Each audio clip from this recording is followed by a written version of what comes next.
6 പതിറ്റാണ്ടിലേറെ പഴക്കമുള്ളതും അപകട ഭീഷണി നേരിടുന്നതായ അഗസ്ത്യൻ മുഴിപ്പാലം പുനർനിർമ്മാണത്തിനൊരുങ്ങുന്നു. നിർമ്മാണത്തിനായി 3 കോടി രൂപ സർക്കാർ ഭരണാനുമതി നൽകിയെങ്കിലും സാങ്കേതിക അനുമതിക്കായി പദ്ധതി സമർപ്പിച്ചിരിക്കുകയാണ്. 2 മാസത്തിനകം പണി ആരംഭിക്കുമെന്നാണ് അറിയുന്നത്. കൊയിലാണ്ടി എടവണ്ണ സംസ്ഥാന പാതയിൽ സ്ഥിതി ചെയ്യുന്ന പാലം കാലപ്പഴക്കമുള്ള ജീർണാവസ്ഥയിലേക്ക് നീങ്ങിയതിനാൽ പുനർനിർമ്മാണത്തിനുള്ള ജനങ്ങളുടെ മുറവിളികൾ ഉയർന്നു വന്നിരുന്നു. സാങ്കേതിക അനുമതി ലഭിക്കുന്നതോടെ ടെൻഡർ നടപടികൾ ഉടനെ നടക്കും. അഗ്നിരക്ഷ നിലയത്തിനും മുക്കം മിനി സിവിൽ സ്റ്റേഷനും വിളിപ്പാടകലെയാണ് അഗസ്ത്യൻ മുഴിപ്പാലം നിർമ്മിക്കുന്നത്.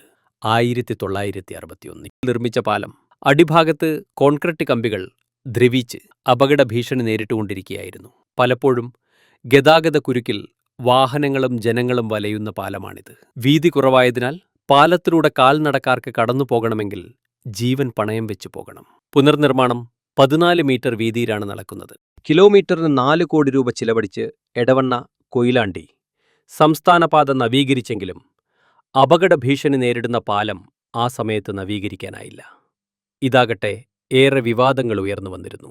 100 കണക്കിന് വാഹനങ്ങൾ കടന്നുപോകുന്ന ഈ പാത ഗതാഗതക്കുരുക്ക് വലിയ പ്രതിസന്ധിയായിരുന്നു. 1920 നിർമ്മിച്ച ബ്രിട്ടീഷുകാരുടെ പാലവും സമാന്തരമായിട്ടുണ്ട്.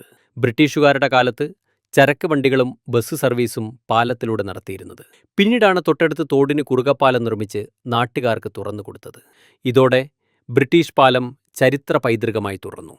പക്ഷേ ഈ പൈതൃക പാലത്തിലൂടെ ഗതാഗത സംവിധാനമാക്കാനും പാർക്കുകൾ നിർമ്മിക്കാനുമൊക്കെ പദ്ധതികൾ മുന്നോട്ട് വെച്ചെങ്കിലും നടന്നില്ല.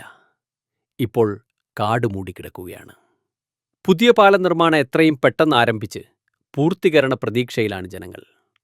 ഉമ്മിച്ചേക്കു, ടുഡേ ന്യൂസ്, മുക്കം.